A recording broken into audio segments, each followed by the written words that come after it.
I'm pleased to announce that tonight we have raised $6 million.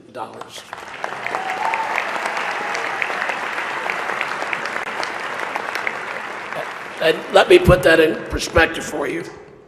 That will pay for nearly 5 minutes of our next speaker's speech. Hillary is a Democratic nominee for president, and it wasn't exactly a smooth ride she had hoped for. She endured a tough primary challenge from that young centrist upstart Bernie Sanders. She endured questions about her health. Madam Secretary, I can't believe all these people said it wasn't presidential to catch pneumonia. Just look at William Henry Harrison. And she said things that she later had to take back. For example, Hillary really didn't mean it when she called half of Donald's supporters a basket of deplorables. To be fair, Donald didn't really mean it when he said he'd release his tax returns either. Secretary Hilton's career in public service is admirable. She has devoted her entire life to working for public service from Arkansas to Washington to New York. She has been a tireless advocate for children, and her attendance here tonight is one example of that. Ladies and gentlemen, please welcome Secretary Hillary Rodham Clinton.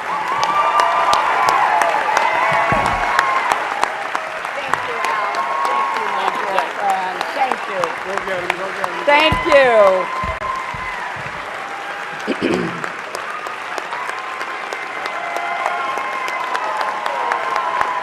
Thank you. Your Eminence, Your Excellencies, members of the clergy, Alan Nance Smith, Donald and Melania, and all the distinguished guests. Earlier tonight, Al reminded me that when the first Al Smith ran for president, he chose as his running mate the progressive senator from Arkansas, Joseph T. Robinson, who was one of my husband's political heroes. This work that you do through the dinner, Al, you've done it now for 30 years, is such a labor of love. You've been a hero for both the children of the Archdiocese and for the city of New York. And I think we all owe Al Smith a great, great round of applause.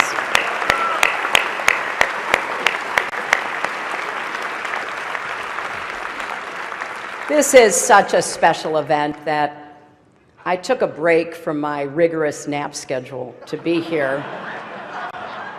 And as you've already heard, it's a treat for all of you too, because usually I charge a lot for speeches like this. But for me, it was kind of ironic thinking about a fiery populist, Al Smith. If he were here today and saw how much money we've raised for needy children, he'd be very proud.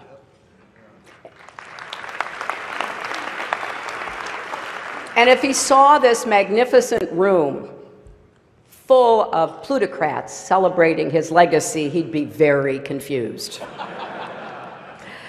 It's a special honor to be here with Your Eminence. Now, I know, Your Eminence, you were criticized for inviting both Donald and me here tonight. And you responded by saying, if I only sat down with those who were saints, I'd be taking all my meals alone. Now, just to be clear, I think the Cardinal is saying I'm not eligible for sainthood. But getting through these 3 debates with Donald has to count as a miracle.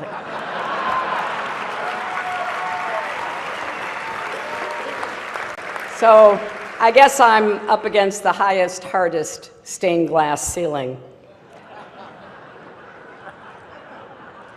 But Your Eminence, you do deserve great credit for bringing together two people who've been at each other's throats, mortal enemies, bitter foes. I've got to ask, how did you get the governor and mayor here together tonight?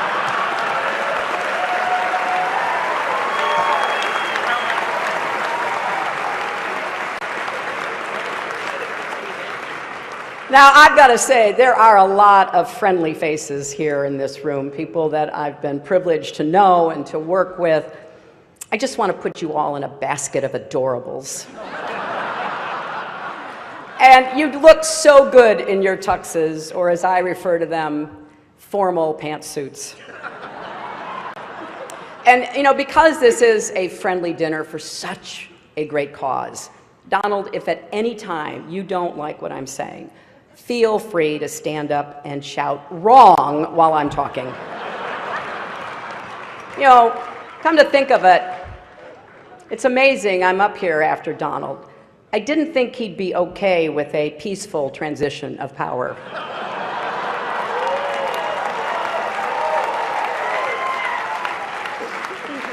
And Donald, after listening to your speech, I will also enjoy listening to Mike Pence deny that you ever gave it. You know, I've had the privilege of being at the Al Smith dinners in years past, and I always enjoy it. But remember, if you're not happy with the way it comes out, it must be rigged. And it's always a special treat for me to be back in New York, a city that I love and which I think truly embodies the best of America. You know, don't you think? People look at the Statue of Liberty and they see a proud symbol of our history as a nation of immigrants, a beacon of hope for people around the world. Donald looks at the Statue of Liberty and sees a 4. Maybe a 5 if she loses the torch and tablet and changes her hair. You know, come to think of it, you know what would be a good number for a woman?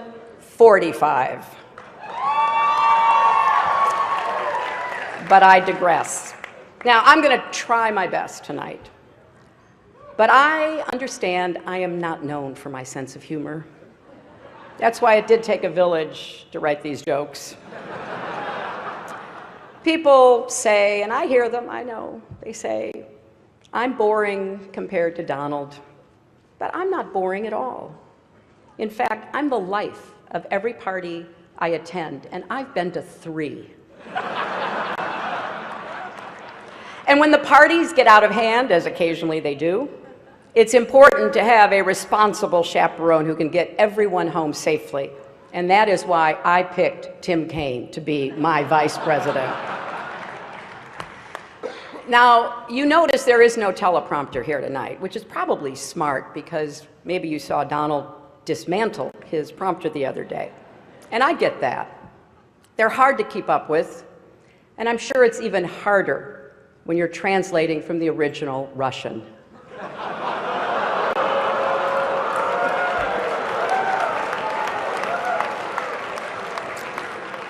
But every year, this dinner brings together a collection of sensible, committed, mainstream Republicans, or as we now like to call them, Hillary supporters.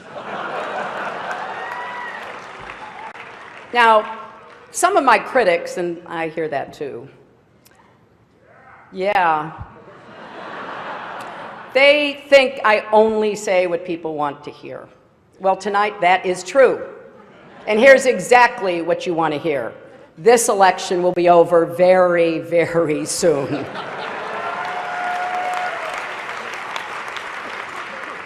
And look at this dais. We got Charlie Rose and Maria Bartiromo and Chris Matthews and Gayle King and Norah O'Donnell and Katie Couric. This counts as a press conference, right? It is great also to see Mayor Bloomberg here.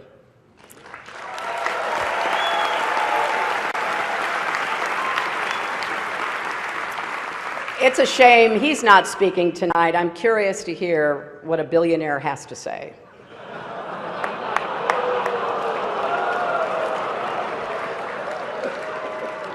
And look else at the dais. We've got the Honorable Chuck Schumer, the Honorable Andrew Cuomo, the Honorable Mike Bloomberg, the Honorable Bill de Blasio, the Honorable David Dinkins, and so many other wonderful elected officials. And we have Rudy Giuliani. Now, many don't know this, but Rudy actually got his start as a prosecutor, going after wealthy New Yorkers who avoided paying taxes. But as the saying goes, if you can't beat him, go on Fox News and call him a genius. So as I've said, we've now had our third and thankfully final debate. Sharing a stage with Donald Trump is like, well, nothing really comes to mind. There is nothing like sharing a stage with Donald Trump. Donald wanted me drug tested before last night's debate. And look, I gotta tell you, I am so flattered that Donald thought I used some sort of performance enhancer. Now, actually, I did. It's called preparation.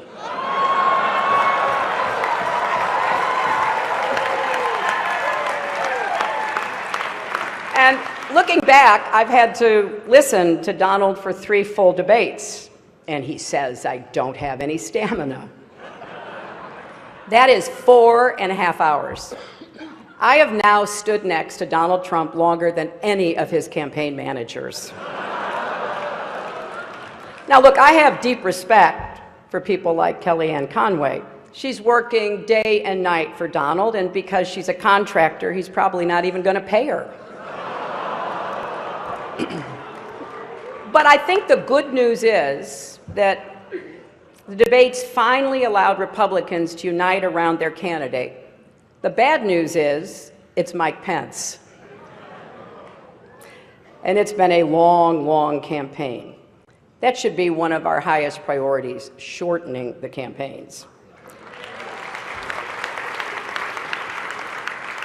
And whoever wins this election, the outcome will be historic. We'll either have the first female president or the first president who started a Twitter war with Cher. And if Donald does win, it'll be awkward at the annual President's Day photo when all the former presidents gather at the White House, and not just with Bill. How is Barack going to get past the Muslim ban? Now, Republicans in particular seem frustrated with their nominee. Paul Ryan told the Republican members of the House, you don't have to support the top of the ticket. Don't worry about anyone besides yourself. Just do what's in your own best interests. So I guess Donald really has unified his party around his core philosophy. And I don't understand their unhappiness. They say Donald doesn't have any policies. He has no policies. I keep hearing that. I'd actually like to defend him on this. Donald has issues, serious issues, really, really serious issues. And I worry about Donald's go-it-alone attitude. For example, at his convention when he said, "I alone can fix it." You know, in the 90s, I said the same thing about America's health care system, and it didn't work out so well for me either. But speaking of health, Donald has been very concerned about mine, very concerned. He actually sent a car to bring me here tonight. Actually, it was a hearse.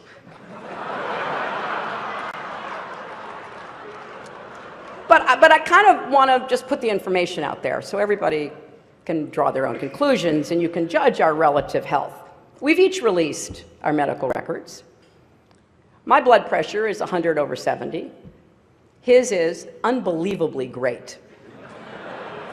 My cholesterol is 189. His is presidential. My heart rate is 72 beats per minute. His is the most beats ever, or the least beats ever, whichever sounds best. But Donald really is as healthy as a horse. You know, the one Vladimir Putin rides around on.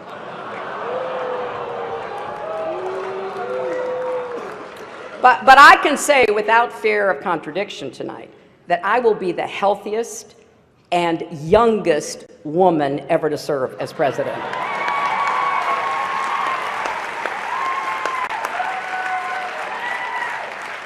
But this has really been a strange campaign. You saw it last night, you saw it again tonight. Donald has attacked me for a life in public service, and I didn't get that at first. I kind of get it now. As he told Howard Stern, he doesn't like it when women have been around for more than 35 years. But Donald, we have so much more in common than actually you may realize. For example, I've tried to inspire young people by showing them that with resilience and hard work, anything is possible, and you're doing the same. A third grade teacher told me that one of her students refused to turn in his homework because it was under audit. And here's another similarity. The Republican National Committee isn't spending a dime to help either one of us. So tonight, let's embrace the spirit of the evening. Let's come together, remember what unites us, and just rip on Ted Cruz.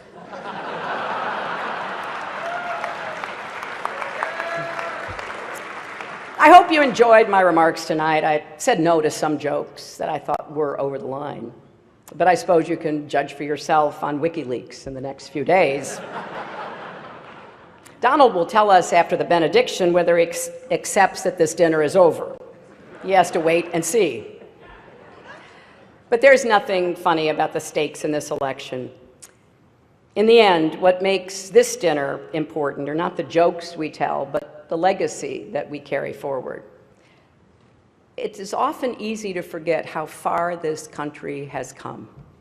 And there are a lot of people in this room tonight who themselves, or their parents or grandparents, came here as immigrants, made a life for yourselves, took advantage of the American dream and the greatest system that has ever been created in the history of the world to unleash the individual talents, energy, and ambition of everyone willing to work hard. And when I think about what Al Smith went through, it's important to just reflect how groundbreaking it was for him, a Catholic, to be my party's nominee for president. Don't forget, school boards sent home letters with children saying that if Al Smith is elected president, you will not be allowed to have or read a Bible. Voters were told that he would annul Protestant marriages. And I saw a story recently that said people even claimed the Holland Tunnel was a secret passageway to connect Rome and America to help the Pope rule our country. Those appeals to fear and division, can cause us to treat each other as the other. Rhetoric like that makes it harder for us to see each other, to respect each other, to listen to each other, and certainly a lot harder to love our neighbor as ourselves. I believe how we treat others is the highest expression of faith and of service. Now, I'm not Catholic, I'm a Methodist, but one of the things that we share is the belief that in order to achieve salvation, we need both faith and good works. And you certainly don't need to be Catholic to be inspired by the humility and heart of the Holy Father, Pope Francis, or to embrace his message.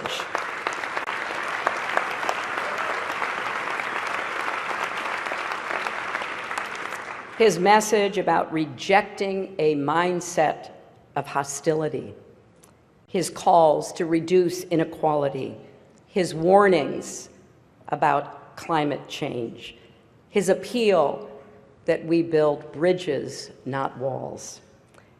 Now, as you may know, my running mate, Tim, is Catholic and went to Jesuit schools, and one of the things he and I have talked about is this idea from the Jesuits of the Magus, the more, the better. Well, we need to get better at finding ways to disagree on matters of policy while agreeing on questions of decency and civility. How we talk to each other, treat each other, respect each other. So I've taken this concept of Magus to heart, in this campaign as best as one can in the daily heat, the back and forth of a presidential campaign, to ask how we can do more for each other and better for each other. Because I believe that for each of us, our greatest monument on this earth won't be what we build, but the lives we touch. And that is ultimately what this dinner is all about. And it's why it's been such a great honor to join you all again. Thank you.